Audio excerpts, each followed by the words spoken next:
Hello students, आज हम पढ़ेंगे आपकी हिंदी पाठ 7 हिंदी सुगम भारती का। ओके, पाठ 7 वृक्ष निभाता रिश्ता नाता। ओके, हमें यहाँ वृक्षों के बारे में पढ़ना है कि यहाँ पर बहुत सारे वृक्षों के बारे में दिया है और उनसे कैसा रिश्ता नाता बताया गया है। ये इस पाठ के माध्यम से आपको, इस कविता के माध्यम से इसमें बताया गया है।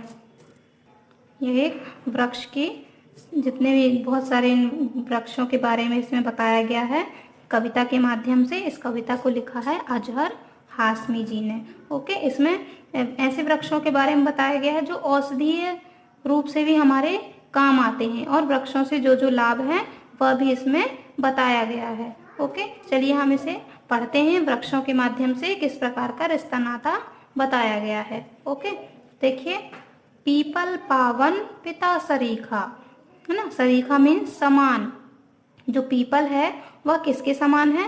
पिता के समान है ना। पीपल का जो वृक्ष है वह पिता के समान बताया गया है। तुलसी जैसे माता, और तुलसी वृक्ष जो उसे, तुलसी का पौधा है जो उसे माता का दर्जा दिया गया है। त्रिफला बहन बहू बिटिया सा। त्रिफला, त्रि मीन्स तीन, है ना। हर्रा, बहेरा और आंवला, ये तीन औषधियां हैं जिसे हम त्रिफला के नाम से जाना जाता है। तो यहाँ पर त्रिफला किसे कहा गया है? हमारे रिश्ते नाते में बहू, बहन, बहू और बिटिया को इनका दर्जा दिया गया है। बेर सरीखा भ्राता, और बेर किसके समान माना गया है? भ्राता के समान माना गया है। महुआ मामा जैसा लगता, और जो महुआ का वृक्ष है वह किसके समान बताया गया? मामा जैसा बताया गया है। वन उपवन महकाता, जब देखिए ठंड के मौसम में महुए का जो वृक्ष होता है उसके आसपास जब आप जाएंगे तो बहुत ही अच्छी उसमें से सुगंध आती है। महुए के फूल जो उसमें सफेद कलर के उगते हैं ना, उससे आसपास का पूरा एरिया भी महक उठता है, इसलिए कहा गया है वन उपवन महकाता। आम वृक्ष नाना सा वत्सल, है ना। आम वृक्ष जो है वह किसके समान है? नाना के समान बताया गया है, जो मीठे फल बरसाता है। ओके, जो हमें प्यार देते हैं। पोषक रक्षक जीवनदायी औषधियों का दाता, है ना। जो हमारे लिए पोषक भी हैं, रक्षा करने वाले हैं और हमें जीवन देने वाली औषधियों के दाता हैं। नेक्स्ट है, वृक्ष निभाता आज भी पारिवारिक रिश्ता नाता। वृक्ष जो है वो आज भी पारिवारिक रिश्ता नाता निभाता है। पौधों को रोपें सींचें आओ आनंद उलीचें। हमें जो है पौधों को काटना नहीं चाहिए, है ना। हमें पौधे लगाना चाहिए, उन्हें पौधे रोपना चाहिए और उनकी नियमित रूप से देखभाल करना चाहिए, उन्हें सींचना चाहिए। उसी में क्या है?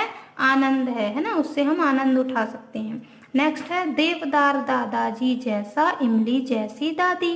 देवदार का वृक्ष है जो उसे क्या कहा गया है? दादाजी।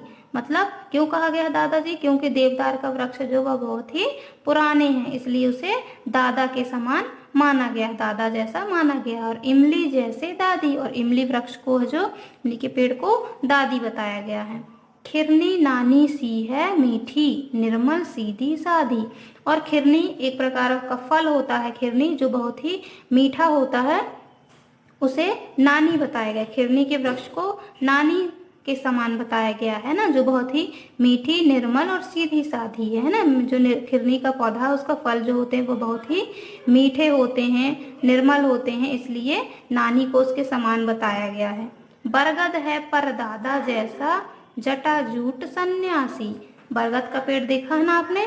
बरगद के पेड़ में बहुत सारी शाखाएं निकली हुई होती हैं, है ना, जटे जैसे दिखती हैं, जो जैसे सन्यासियों के जटे आपने देखा होगा ना कि सर पर इतना भारी भरकम जटा रहता है, उसी के समान जो है वो बरगद के शाखाएं रहती हैं जो नीचे तक जमीन को छूती है ना। और बरगद का पेड़ बहुत ही सालों तक जीवित रहता है ना, इसलिए उसे क्या कहा गया? परदादा। जैसे परदादा हमारे परिवार में सबसे वो होते हैं ना, हमारे घर के बुजुर्ग होते हैं, हमारे परिवार की जड़ होते हैं, इसलिए उसे बरगद के समान बताया गया है कि बरगद है परदादा जैसा जटाजूट सन्यासी। जैसे सन्यासी के सर पर जटा जूट रहती है ना, वैसे ही बरगद की शाखाएं होती हैं, वो कैसी हैं? परदादा के समान बताया गया उन्हें।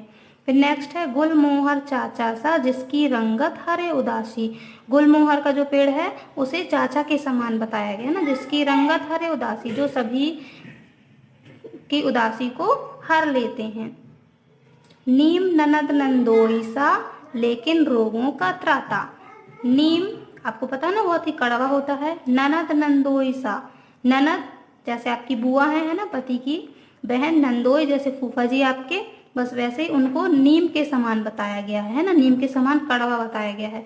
लेकिन रोगों का त्राता, जैसे नीम कड़वी होती है लेकिन वह समस्त रोगों का निवारण करती है, इसलिए उन्हें रोगों का त्राता कहा गया, रोगों को दूर करने वाला।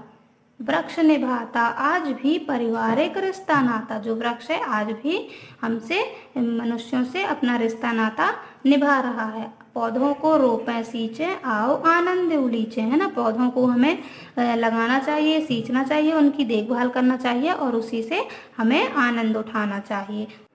आगे है इसके देखिए, मौलश्री यानी ज्यो मौसी मोहक ममता वाली। मौलश्री का जो वृक्ष होता है वह भी बहुत ही अच्छा होता है, उसमें सफ़ेद कलर के फूल खिलते हैं या छतरी नुमा होता है ये पौधा, है ना, वृक्ष जो है, इसलिए इसे क्या है, ज्यो मौसी मोहक ममता वाली। इसके जो फूल भी होते हैं वह भी बहुत ही महकने वाले होते हैं, आसपास का वातावरण महक उठता है, इसलिए इसे मौसी के समान बताया गया है, मौसी के समान ममता वाली, जिस प्रकार से हमारी मौसी हमें प्यार करती है। ओके, नेक्स्ट देखिए, मेहंदी मामी सी है किंतु अद्भुत क्षमता वाली। मेहंदी देखा ना आपने कितने अच्छे से उसका कलर आता है, मेहंदी का रंग चढ़ता है, तो उसे मामी बताया गया है, मेहंदी के वृक्ष को मामी के समान बताया गया है, जो अद्भुत क्षमता वाली होती है अशोक पर नाना सा रिश्तों की नैया खेता, है ना, अशोक का वृक्ष है जो उसे परनाना के समान बताया गया है ना, जो रिश्तों की नैया को बनाए रखता है। हम नेक्स्ट देखिए, शीशम सगुन ससुर सा देता नहीं कभी कुछ लेता। शीशम का जो, और शीशम सगुन है, जो शीशम का पेड़ होता है, जो बहुत ही लंबे लंबे पेड़ होते हैं ये, तो उसको किसके समान बताया गया, ससुर के समान बताया गया है ना, जो कभी कुछ नहीं लेता, मतलब कभी कुछ नहीं मांगता। शीशम का पेड़ जो होता है आपने देखा होगा रोड के किनारे में लगे हुए रहते हैं, है ना, तो वे हमेशा एक समान ही रहते हैं। मधुमेह का कुशल वैद्य है जामुन ज्यो जमाता।